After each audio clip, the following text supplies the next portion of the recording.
Hi மக்களே, உங்க எல்லாருக்கும் தை திருநாள் 2ஆம் நாள் வாழ்த்துக்கள். பொங்கல் பண்டிகையை எதற்கு கொண்டாடுறோம்? பயிர்கள் நல்லபடியா செழித்து வளர உதவிய சூரியனுக்கும் மழைக்கும் விவசாயத்திற்கு உதவிய கால்நடைகளுக்கும் நன்றி தெரிவிக்கும் விதமாக தான் இந்த பொங்கல் பண்டிகையை கொண்டாடுறோம். தை திருநாள் முதல் நாள் நாம படைத்த பொங்கலை கதிரவனுக்கு கொடுத்து அதை படையலாம் நாம் உண்டு மகிழ்கிறோம். 2ஆம் நாள் நாம் பயன்படுத்திய கால்நடைகளுக்கு நன்றி தெரிவிக்கும் விதமாக தான் இந்த மாட்டுப் பொங்கலை கொண்டாடுகிறோம். இந்த மாட்டுப் பொங்கல் கொண்டாடுறதுக்கு பின்னாடியும் ஒரு கதை இருக்கு, வாங்க தெரிஞ்சுக்கலாம்.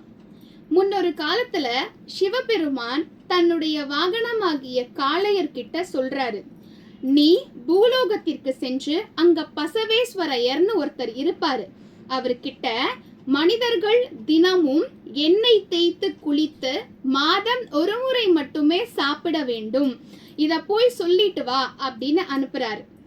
பூலோகத்திற்கு வந்த அந்த காளையர் என்ன பண்றாரு அப்படின்னா, காளையர்னா நாம் பயன்படுத்துகிற அந்த காளை மாடுகள் தான், அவருடைய வாகனம் அதானே, அதனால சொல்லி அனுப்புறாரு. பூலோகத்திற்கு வந்த காளையும் பசவேஸ்வரையரை பார்த்து ஆனா என்னன்னா மாத்தி சொல்லிட்டாரு.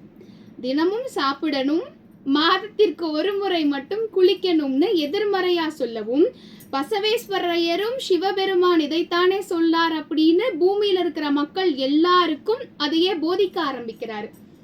சில நாட்களுக்கு பிறகு சிவபெருமான் பார்க்கிறார், என்ன நம்ம சொன்னதுக்கு எதிர்மறையா செய்யறாங்களேன்னு கூப்பிட்டு விசாரிச்சப்பதான் தெரியுது காளை மாத்தி சொல்லிட்டத.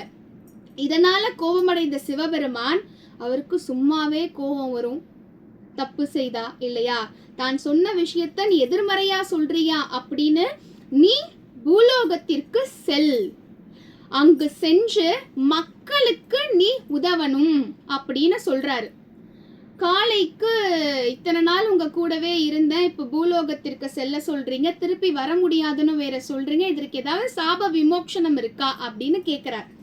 அப்ப சிவபெருமான் சொல்றாரு, சரி ஏதோ தப்பு நடந்துச்சு, நீயும் தெரிஞ்சு பண்ணல, நீ மக்களுக்கு மிகவும் உதவியா இரு, முக்கியமா அவங்க விவசாயம் செய்யறதுக்கு நீ முழு முதற் காரணமா இரு, அவங்க செய்யற எல்லா விவசாய வேலையிலும் நீ முன்னாடி இருந்து அந்த ஏர் உழறதுல இருந்து எடுத்துட்டு போ, நல்லா உதவி செய், ஒரு காலத்துல உன்னுடைய விமோக்ஷனம் தீரும் அப்படின்னு சொல்றாரு. அதனாலதான் அன்னையில இருந்து விவசாயத்திற்கு காளை மாடுகள் ரொம்ப முக்கியமான ஒரு முதலிடத்துல இருந்து விவசாய தொழிலை செஞ்சிட்டு இருக்கு. அதன்படி காளைகளும் விவசாயத்திற்கும் மக்களுக்கும் நல்ல முறையில பயன்படுது. இதையெல்லாம் கவனிச்சுக்கிட்டு இருந்த சிவபெருமான் காளைய கூப்பிட்டு, நான் சொன்ன வார்த்தைக்காக மக்களுக்கு நீ ரொம்ப நல்லாவே பயன்பட்டுட்டு இருக்க, மக்களும் உன்னை விவசாயத்திற்கும் பிற நல்ல விஷயங்களுக்கும் உன்னை பயன்படுத்துறாங்க, உன்னை லக்ஷ்மியின் அம்சமா பாக்குறாங்க, உன்னை தினம் தினமும் கொண்டாடதான் செய்யறாங்க, ஆனாலும் வருடத்தில் ஒரு நாள் உன்னை மட்டுமே கொண்டாடக்கூடிய காலம் வரும், அப்படி ஒரு நாள் வரும் அப்படின்னு சொல்றாரு. அன்னையில இருந்து உருவானதுதான் இந்த மாட்டுப்பொங்கல். நம்ம தினம் தினமும் காளைகள் மாடுகள் எந்த ஒரு உயிரினங்களையும் நம்ம கொண்டாடிட்டு தான் இருக்கோம். ஆனாலும் இந்த காளைகளையும் மாடுகளையும் விவசாயத்திற்கு பயன்படக்கூடிய பிற உயிரினங்களையும் ரொம்ப சிறப்பா கொண்டாடக்கூடிய நாள் தான் இந்த தை திருநாள் 2ஆம் நாள். இன்னைக்கு கொண்டாடக்கூடிய மாட்டு பொங்கல் நாளுக்கு பின்னாடி இருக்கிற வரலாற்றை தெரிஞ்சுக்கிட்டோம் இல்லையா? அடுத்த வீடியோல வேற ஒரு கதையுடன் சந்திப்போம். நன்றி, வணக்கம்.